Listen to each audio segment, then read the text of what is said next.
បងបងមានលុយ130000ជាងបងបងសុខចិត្តយកលុយទៅទិញឡង់កសើ LC 300បាទឬក៏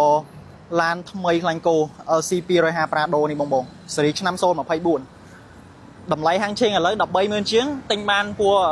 ឡង់កសើ LC 300ពួរមកទឹកស្លាកលេខទេតែអានេះ024បាទហើយរៀងគេមកបាទក្លីបមែនតើសង្ហាមែនតើហើយឡាននេះបងម៉ាស៊ីនរៀងទូជាងមែនហើយរៀងទូជាងមែនតែផ្នែកបច្ចេកវិទ្យាក៏ដូចជាការបើកបរអីបាទ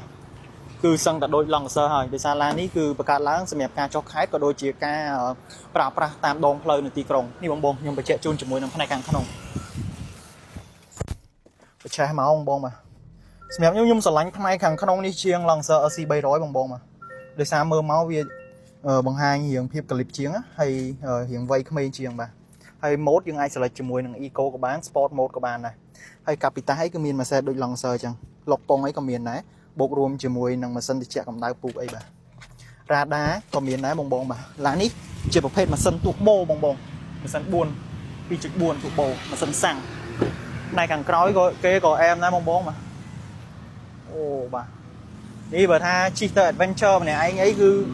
តំណងមែនតើហើយរៀងទូអញ្ចឹងបងស្រួលបើកបរនៅតាមទីក្រុង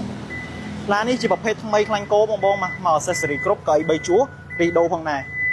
បងចាប់អារម្មណ៍អាចតាក់ទងមកបានបាទ